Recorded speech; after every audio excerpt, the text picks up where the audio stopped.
കണ്ണൂർ കായലോട് യുവതി ആത്മഹത്യ ചെയ്ത സംഭവത്തിൽ സദാചാര പോലീസിംഗിന് ഇരയായ യുവാവ് പോലീസ് സ്റ്റേഷനിൽ ഹാജരായി. മൊഴി നൽകുന്നതിനാണ് പോലീസ് സ്റ്റേഷനിൽ എത്തിയത്. എം സന്തോഷ് കണ്ണൂരിൽ നിന്ന് വിവരങ്ങളുമായി ചേരുന്നുണ്ട്.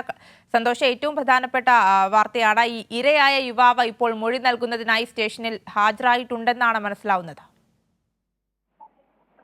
ഈ സദാചാര പോലീസിംഗിന് ഇരയായിട്ടുള്ള ഇവരുടെ ആക്രമണത്തിന് വിധേയനായ മയ്യിൽ സ്വദേശിയായ യുവാവാണ് ഇപ്പോൾ പിണറായി പോലീസ് സ്റ്റേഷനിൽ ഹാജരായിരിക്കുന്നത്. ഈ സംഭവത്തിന് ശേഷം പോലീസ് യുവാവിനെ അന്വേഷിച്ചെങ്കിലും ആ സമയത്ത് കണ്ടെത്താൻ കഴിഞ്ഞിരുന്നില്ല. ഇപ്പോൾ ഇന്ന് രാവിലെ പിണറായി പോലീസ് സ്റ്റേഷനിൽ മൊഴി നൽകുന്നതിനായി യുവാവ് ഹാജരായിരിക്കുകയാണ്. ഈ കേസിൽ യുവാവിന്റെ മൊഴി വളരെ നിർണായകമായ ഒരു തെളിവായി മാറേണ്ടതാണ്. കഴിഞ്ഞ ദിവസം പോലീസ് നടത്തിയ വാർത്താ സമ്മേളനത്തിലും ഈ കാര്യങ്ങൾ പറഞ്ഞിരുന്നു. കാരണം എത്ര പേർ ചേർന്നാണ് ഈ ഗുണ്ട ആക്രമണം നടത്തിയത്, അതോടൊപ്പം തന്നെ ഈ പ്രതികളെ തിരിച്ചറിയുന്നതുമെല്ലാമായി ബന്ധപ്പെട്ട് പ്രധാനപ്പെട്ട ഒരു സാക്ഷി കൂടിയാണ് ഈ സദാചാര പോലീസിംഗിന് ഗുണ്ടായിസത്തിന് ഇരയായിട്ടുള്ള ഈ മയ്യിൽ സ്വദേശിയായ യുവാവ്.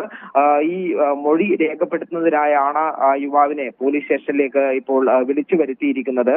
ഏതായാലും ഈ കേസുമായി ബന്ധപ്പെട്ട് വളരെ നിർണായകമായിട്ടുള്ള തെളിവുകൾ പോലീസ് ഇതിനോടകം തന്നെ ശേഖരിച്ചിട്ടുണ്ട്. ആത്മഹത്യ ചെയ്ത റസീനയുടെ ആത്മഹത്യാ കുറിപ്പിൽ പറയുന്ന കാര്യങ്ങൾ ശരിയാണ് എന്ന് വ്യക്തമാകുന്ന ശാസ്ത്രീയ തെളിവുകൾ പോലീസ് ഇതിനോടകം തന്നെ ശേഖരിച്ചിട്ടുണ്ട്.